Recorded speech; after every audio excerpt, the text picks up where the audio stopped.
Bismillahirrahmanirrahim. We were talking about the bonding and structure. Today's last topic, that is structure of alloy. First of all, what is the structure basically? Structure, there are two types of structures. Composition of different atoms is generally or normally said to be the structure. There are two types of structure. One structure is said to be simple molecular structure, and other one structure is called joint structure. Simple covalent molecule structure, molecular.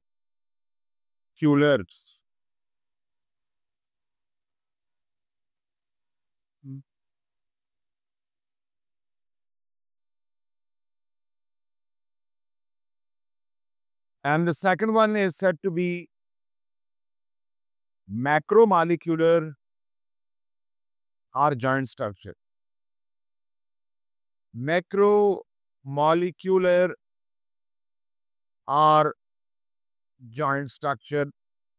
This word is basically used, this macromolecule word is used for covalent compounds only. Covalent molecules only, you can say. Macromolecule is not a simple molecule. It is opposite to the simple molecule. But this word cannot be used for covalent, other than covalent molecules. This word cannot be used for metal. This word cannot be used for ionic compound. Macromolecule is a word that is used for covalent compounds only. तो कुछ covalent compounds simple होते हैं with respect to their structure, and three covalent compounds are covalent molecule or covalent elements. Macromolecule में elements भी होते हैं, as I told you last time. Diamond is an element. Graphite is an element. Silicon dioxide is a compound. It is not an element. These two are elements.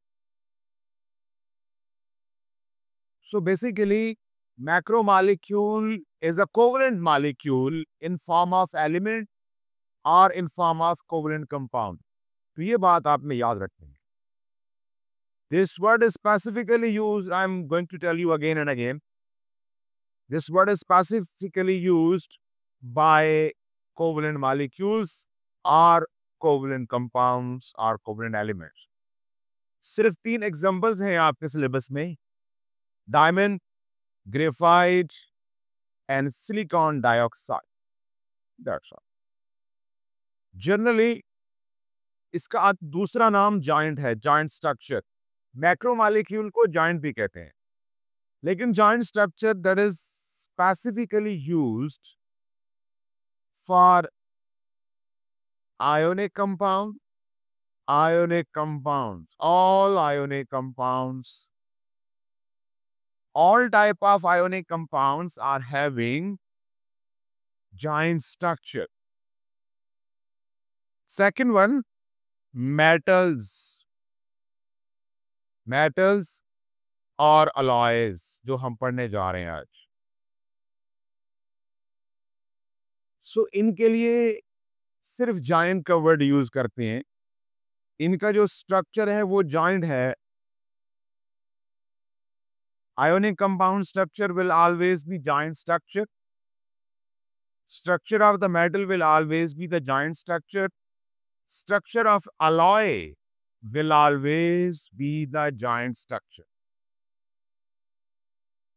इसके लिए हम word joint use कर सकते हैं. Diamond, graphite और silicon dioxide के लिए word joint can be used, it's true. लेकिन मैक्रोमॉलिक्यूल भी सिर्फ इन्हीं के लिए यूज करते हैं. मैक्रोमॉलिक्यूल आयोनिक कंपाउंड या मेटल के लिए ट्रेडिशनली यूज नहीं करते. तो इस बात का आपको एक दफा फिर प्रॉपर बाइफरकेट करके मैंने बताना था कि जायंट स्ट्रक्चर लिखेंगे तो सभी आ जाएंगे उसके अंदर कोवलेंट मॉलिक्यूल्स भी आ जाएंगे। मैं दोबारा लिख देता हूं, covalent molecules, obviously not simple, simple के बगैर जो है वो वाले, वो भी जायंट में आएंगे, आयोनिक कंपाउंड भी जायंट, मेटल भी जायंट। लेकिन जो वर्ड मैक्रोमॉलिक्यूल है, that is specifically used for only covalent molecules, covalent element or covalent compounds. Now come towards alloys. Alloy, what is the structure of alloy? Just have a look.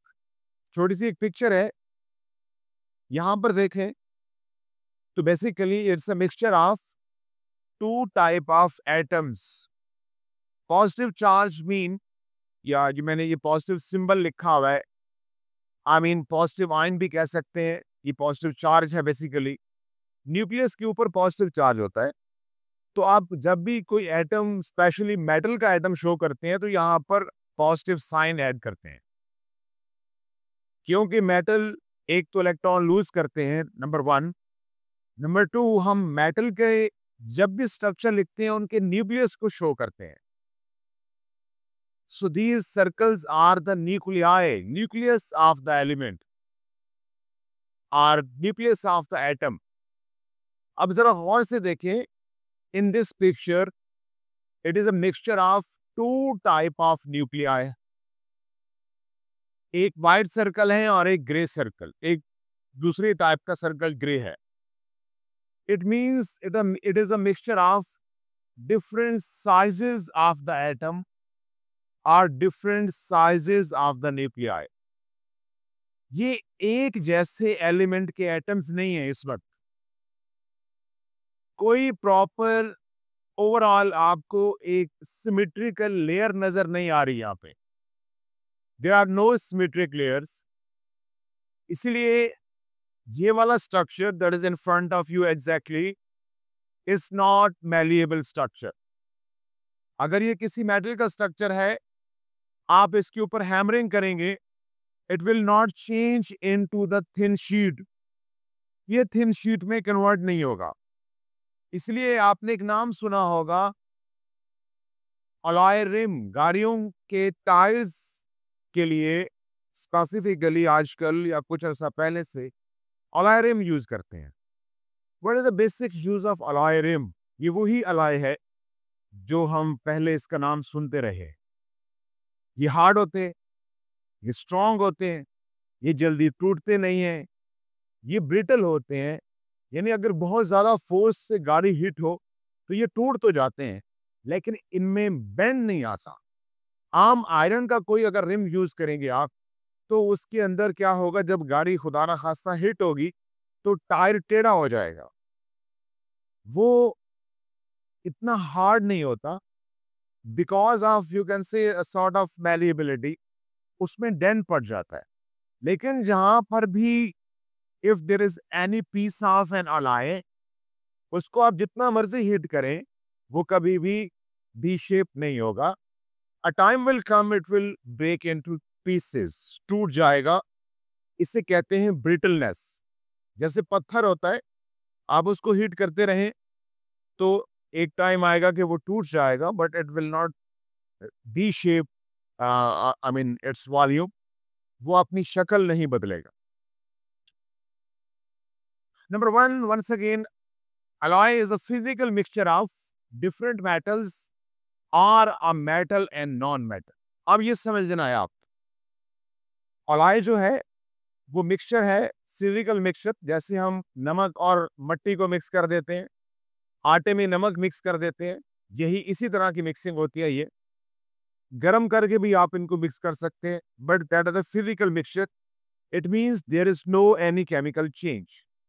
इन जब भी ये दो चीजें mix होती हैं तो इनमें कोई केमिकल रिएक्शन नहीं होता। नेक्स्ट वन, अलॉयज में एक मेटल लाजमी होता है, एक मेटल, और दूसरा मेटल भी हो सकता है। इसी में लिखा different metals, 2 metal, 3 metal, 4 metal.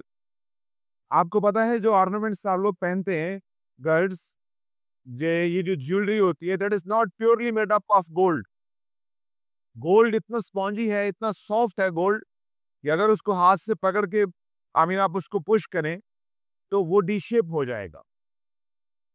Original gold के ऑर्नामेंट्स बनाए नहीं जा सकते हैं, उसमें कैरेट्स इम्प्योरिटी ऐड करते हैं, जिसको 20 कैरेट्स भी बोलते हैं, समटाइम 24 कैरेट्स भी बोलते हैं। That is basically impurity. क्यों करते हैं ऐसा? ताकि उसको हल्का फुल्का अलॉय की फॉर्म में रखा जाए, for its strength, for its long term survival. So metals, different metal mix कर लें, या एक मेटल और कोई नॉन मेटल मिक्स कर दें।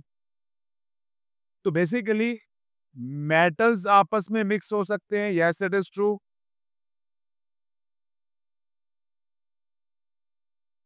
दूसरा ऑप्शन क्या है? Metals plus non metals mix हो सकते हैं आपस में। यानी मेटल का होना जरूरी है, अलॉयज के अंदर मेटल लाजमी होते हैं, as far as O level syllabus, chemistry syllabus is concern. आपने यही बातें याद रखनी। So the next point is, it is not a compound.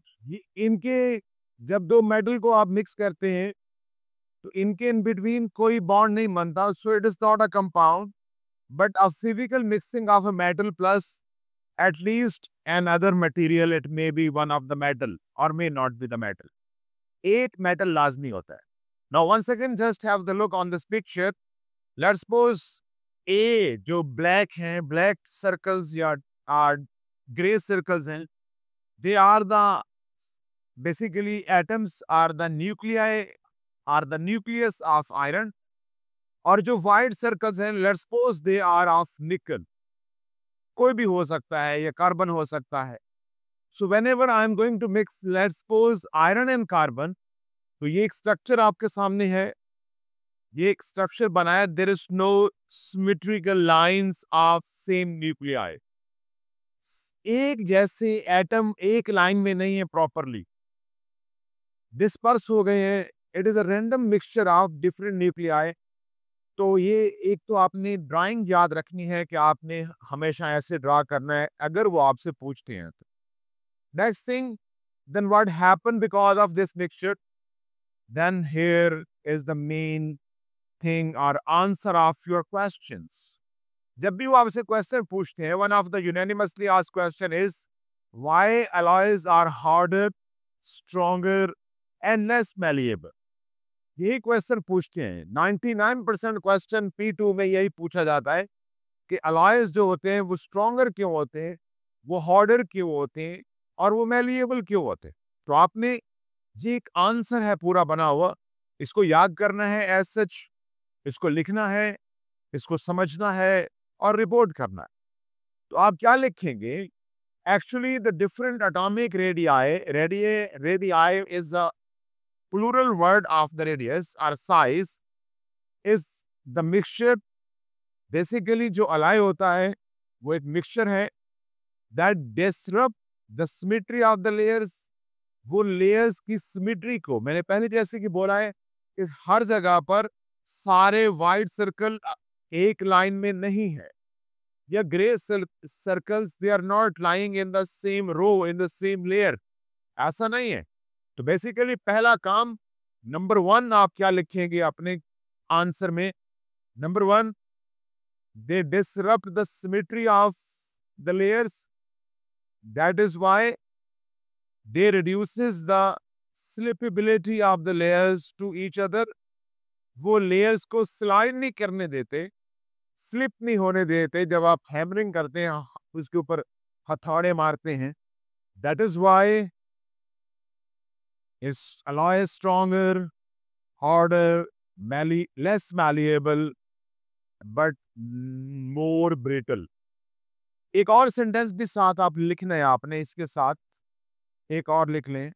आपने लिखना है प्योर मेटल इज मैलिएबल।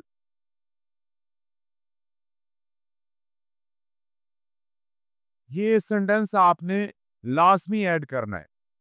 तो 1 2 3 ओवरऑल 3 मार्क का हो या 4 का, आपने उसको बताना है कि जो प्योर मेटल है वो मैलिएबल होता है।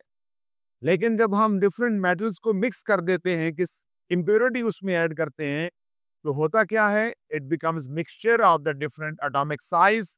एटॉमिक साइज का लाजमी बोलना है, सॉरी मैंने इसको हाईलाइट नहीं किया, ये पॉइंट इंपॉर्टेंट है। डिफरेंट एटॉमिक साइज एक पॉइंट, इसको भी 1 पॉइंट काउंट करें प्लीज।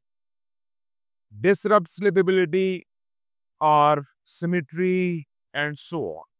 तो P2 में जब आप आंसर लिखेंगे, जब मैं टेस्ट लूंगा तो मैं यही पॉइंट्स आपसे लिखवाऊंगा, ऐसे चेक करूंगा। पहला पॉइंट कि pure metals are malleable. Second, there is no pure metal, there are mixture of different atomic nuclei, यहाँ डिफरेंट न्यूक्लियाई मिक्स होके खड़ी हुई हैं। Then they are going to disrupt the symmetry of the layers, layer की symmetry disrupt हो चुकी है, and that is why slippability of the layer is no more available in this case, and result is an alloy, and alloy is stronger, harder, malleable and more brittle.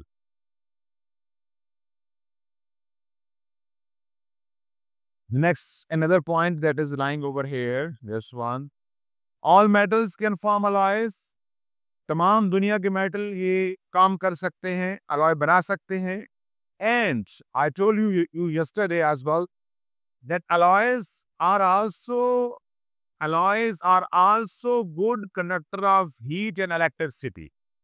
alloys में से भी electric current गुजरता है, जैसे metal में से गुजरता है। जो प्रॉपर्टीज मेटल की होती है वही जनरली कंडक्टिविटी के हवाले से प्रॉपर्टीज alloys की होती है। That's all about your chapter number 2, that is bonding and structure. Now I'm going to solve some past paper questions of this chapter. हम एक exercise करते हैं, that is a sort of revision of this chapter. MCQs सबसे पहले 10 MCQs. MCQs number 1, how does magnesium atom form a bond with oxygen atom? Magnesium atom और oxygen atom आपस में bond बनाने चले। इनमें देखिए सबसे पहले मैग्नीशियम का ग्रुप नंबर क्या है? What is the group number of magnesium? 2, so it will make positive ion generally, usually. Oxygen का ग्रुप नंबर क्या है? 6, it has capability to make 2 negative ion. ये दोनों नॉन मेटल नहीं है, तो अब चांसेस ज्यादा ये है कि आपस में आयोनिक बॉन्ड बनाएंगे। मैग्नीशियम +2 का मतलब यह है कि it will lose 2 electrons, and oxygen -2 का मतलब यह है कि इट विल गेन 2 इलेक्ट्रॉन। तो ये कहानी ऑप्शन पढ़ने से पहले आपने खुद से समझ लेनी है कि मैग्नीशियम कितने इलेक्ट्रॉन लूज करेगा। या पहली बात तो यह है कि ये मेटल है और ये नॉन मेटल है, तो ये कोवलेंट बॉन्ड अक्सर नॉन मेटल बनाते हैं, ये कोवलेंट बॉन्ड नहीं बनाएंगे। ज्यादा चांसेस 90% चांसेस ये हैं कि दे will make ionic bond. Group 2 के मेटल यूजुअली आयोनिक बॉन्ड बनाते हैं, ग्रुप 1, ग्रुप 2। अब हम देखते हैं कि ऑप्शंस क्या हैं। Sharing of 1 pair, giving 1 pair, sharing of 1 pair and accepting 1 pair. पहली तो बात यह है कि शेयरिंग यहां पर नहीं हो सकती। जहां जहां शेयरिंग लिखा हुआ है वो ऑप्शन हम काट देते हैं, क्योंकि एक मेटल है, ये ग्रुप 2 का है, तो ये शेयरिंग नहीं करेगा, ये इलेक्ट्रॉन ट्रांसफर करेगा, इलेक्ट्रॉन लूज करेगा और उसके सामने वाला नॉन मेटल इलेक्ट्रॉन गेन करेगा। बाकी बच गए बी और डी। देखें जी, B, by giving 1 pair of electron to magnesium atom, is it true? Is this a true? It's not true. Okay, then this D is true. Magnesium will accept 1 pair. B is correct or D is correct? Yes, so correct. B is the correct option. Magnesium will lose 1 pair of electron to oxygen atom. It's true. So question number 1 B is the correct option. Question number 2 पे आते हैं। Element A has electronic structure 285। कौन से group में है आपका ये element? Group 5 में। गुड। अगर ग्रुप 5 में है तो ये नाइट्रोजन वाले ग्रुप में है। आई मीन अगर ये आयन बनाएगा तो इसके ऊपर 3 नेगेटिव होगा। अगर ये आयन बनाएगा तो, मैं अगर की बात कर रहा हूं, इसके पास दोनों ऑप्शन है। ये कोवलेंट बॉन्ड भी बना सकता है, या आयोनिक बॉन्ड भी बना सकता है। लेकिन अगर ये आयन नहीं बनाएगा तो इसकी वैलेंसी नॉर्मली कितनी होगी? 3, जस्ट 3। एक और एलिमेंट बी है, element B, and its make its configuration is 287. What is its group number? 7. They both are non-metal और इसकी वैलेंसी क्या है? 1। नॉर्मल वैलेंसी 1 होती है। सो अब आपने देखना यह है कि ये आपस में नंबर 1 कौन सी बॉन्डिंग बनाएंगे, आयोनिक या कोवलेंट? कोवलेंट। शाबाश, good Simra Gauri. They will make covalent bond.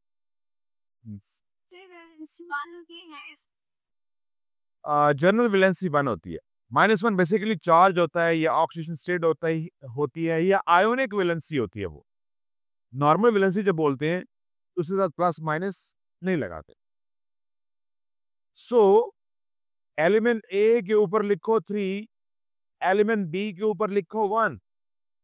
यही नंबर आप रेसिप्रोकेट कर दो तो AB3 is the formula and this is the covalent molecule. So A is the correct option. Noted. Hashim को नींद आ रही है। गुड हाशिम, समझ नहीं आ रही है। Question number 3, what is formed? शाबानो, आपने बताना है। When an element X of the atomic number 19 react with an element atomic number ही नहीं है यहाँ पे। Okay, let's suppose atomic number is equal to 17। मैं क्वेश्चन खुद से बना देता हूँ। एटॉमिक नंबर 19 है तो इसकी कॉन्फ़िगरेशन बना लो 2, 8। गुड, 8 एंड कौन से ग्रुप में है? ग्रुप नंबर देखना है बॉन्डिंग के लिए। 1। शाबाश, ग्रुप 1 एलिमेंट। एलिमेंट Y 17 है, सो 2, 8, 7, ये 7 में है। ग्रुप 1 वाला ये 2 वाला हो तो लाजमी आयोनिक बॉन्ड बनाएगा। तो ये बनेंगे तो आयोनिक, या C ठीक है या D ठीक है। तो इसके ऊपर 1 पॉजिटिव चार्ज होगा, ग्रुप 1 का है। जो दूसरे वाला Y है, इन X के ऊपर 1 पॉजिटिव चार्ज, Y के ऊपर क्या होगा? -1। गुड, इस वक्त -1 होगा। तो simply they will all cancel out and XY। C is the correct option. Question number 4. In which of the following pairs do element form compound by sharing of electron? What do you mean by the sharing of electron? Shabash. They are supposed to make covalent bond. किसकी property है covalent bond बनाना? सबसे top priority पे बताइए। All non metals. Good. जब 2 या 2 से ज्यादा non metal आमने सामने आएंगे, they will start sharing of electron. A, lithium and chlorine. Lithium metal है, छोड़ दें इसको। बी, क्रिप्टॉन और क्लोरीन दोनों नॉन मेटल हैं, but krypton is noble gas. Noble gas कभी बॉन्डिंग नहीं करते। तो ये तीसरा रूल भी आपने याद रखना है कि noble gas even it is said to be a non metal, लेकिन ये बॉन्डिंग नहीं करता। तो बी भी गलत हो गया। सी, कार्बन एंड क्लोरीन दोनों नॉन मेटल हैं। Yes, they will share their electrons, it's true. D भी देख लेते हैं, तो यहाँ सोडियम है, तो ये तो नहीं करेगा। Yes, so it is confirm that C is the correct option. Question number 5, it's a straightforward question. I told you many times in my class. Which of the following substance is an element? And form crystal containing small molecule. वो एक element है। पहले तो element ढूंढे कहाँ कहाँ खड़े हैं।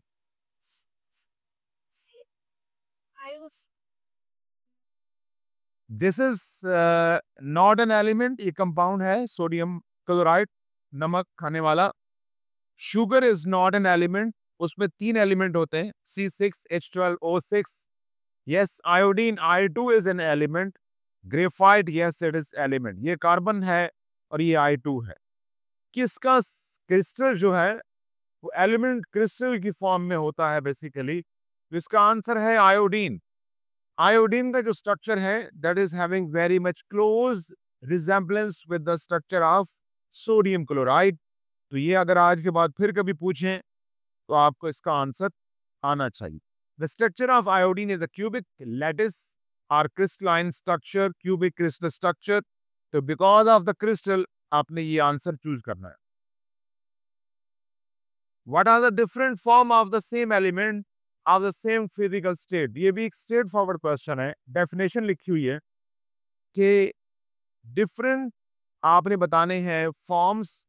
अगर एक एलिमेंट की डिफरेंट फॉर्म हो तो उसको एलोट्रोप्स बोलते हैं। ये वैसे अब आपके सिलेबस में नहीं है, बहरहाल मैंने क्योंकि पहले पढ़ाया तो मैंने लिख दिया। Question number 7, which of the following statements clearly indicate that diamond and graphite are allotrope? ये वैसे अब क्योंकि सिलेबस में नहीं है तो मैं बहरहाल ये इसका ए ऑप्शन है। ये स्टेटमेंट है कि एलोट्रॉप की केमिकल प्रॉपर्टीज सेम होती हैं और वो जब भी रिएक्शन करते हैं they are suppose to make equal masses of the product. जो भी चीज बनेगी उनके मैसेज सेम होंगे। तो ये एक स्पेशल आंसर अगर आपसे पूछ लें, वैसे तो आई डोंट थिंक सो कि पूछें, मुझे सिलेबस में नजर नहीं आया ये। लेकिन अगर आप सेम क्वांटिटी के 2 एलोट्रॉप हीट करेंगे, कंबस्ट करेंगे, तो उनसे प्रोडक्ट बिल्कुल सेम बनेगी, भले एक डायमंड हो और एक ग्रेफाइट हो। शर्त यह है कि आपने उनको मुकम्मल तौर पर कंबस्ट करना है। Question number 8, that is a good question in my opinion. You will see it and you will try to solve it yourself. 2 column है, एक में लेड 2 ब्रोमाइड है और दूसरे में भी लेड 2 ब्रोमाइड है। पहले में सॉलिड लेड 2 ब्रोमाइड है और दूसरे में मोल्टन लेड 2 ब्रोमाइड। अब वो पूछ रहा है which type of particles are present in both columns. Solid, पहली बात देखना यह है कि आयोनिक कंपाउंड है या कोवलेंट कंपाउंड है। ब्रोमीन नॉन मेटल है, ग्रुप 7 में होता है। लेड मेटल होता है। Yes it is an ionic compound, exactly. तो हमें पता लग गया अगर किसी ना किसी तरीके से कि ये एक आयोनिक कंपाउंड है। हम पीरियोडिक टेबल से भी चेक कर सकते हैं। Then let me know ionic compounds में पहला ये कॉलम चेक करें, क्या होंगे, आयंस या मॉलिक्यूल? शाबानो, आयंस। मॉलिक्यूल नहीं होते आयोनिक कंपाउंड में, सिर्फ आयन, हमेशा आयंस। इधर बी और सी में बी द करेक्ट ऑप्शन नबिया। सो मोल्टन, जब हम उनको पिघला देंगे, मेल्ट करेंगे, हीट करेंगे, वो लिक्विड बन जाएगा। तो उस लिक्विड के अंदर अब 2 ऑप्शन है, एटम आयंस होंगे या एटम्स होंगे?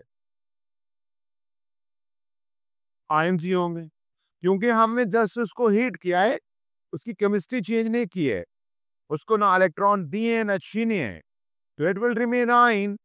So it's an property of ionic compound. It is going to have ions in both state. कौन कौन सी? In solid state ions होते हैं, मोल्टन में भी ions होते हैं। फर्क क्या है? ये ions static होते हैं, they are not moving, और मोल्टन में ions freely moving होते हैं, यहाँ freely move कर रहे होते हैं। Got it? Question number 9, आगे चल के शायद फर्दर मोर आप पढ़ेंगे। आप मुझे इतना बताएंगे कि इसका जो स्ट्रक्चर है ये किससे रिजेंबलेंस करता है जो मैंने आपको स्ट्रक्चर पढ़ाया है? Diamond, exactly. देन पहला कॉलम बताइए कौन सा ऑप्शन आपको ठीक लगता है? हार्ड वाला, एग्जैक्टली। इधर ए और डी में बी द करेक्ट ऑप्शन। अब इसका फॉर्मूला है सिलिकॉन कार्बाइड। जब आप इसको हवा में जलाएंगे इट विल मेक, बातें नहीं करो, SiO2 प्लस CO2 दो किस्म के कंपाउंड्स बनेंगे। CO2 इज अ गैस, ये आगे चल के अभी आपने नहीं पढ़ा, आगे चल के पढ़ेंगे। SiO2 is a solid macromolecule, जिसको सैंड भी बोलते हैं। वो गलती से लिखा गया, yes. Basically on burning it will give a white solid, या बेसिकली एक सॉलिड देगा और कलरलेस गैस देगा। ऑप्शन यही ठीक है। मैंने ऑप्शन चेंज करने थे, वो गलती से चेंज नहीं हुए। जनरली एक तो ये हार्ड होगा, और दूसरा बर्न करने से ये चीजें बनाएगा। The last MCQs of the day, which of the following could be used as a refractory material? इसका नाम बता दें सबसे पहले। मैंने एक नाम बताया था कि ये compound as a refractory material use करते हैं, उस कंपाउंड का नाम।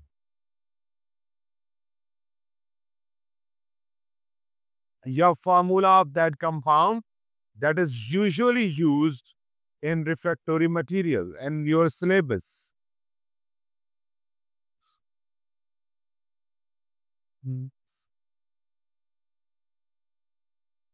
That is basically magnesium oxide.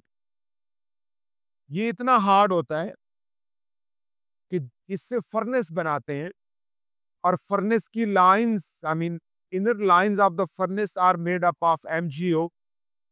वहां लोहा मेल्ट, आयरन मेल्ट हो जाता है, पिघल जाता है उस टेम्परेचर पे।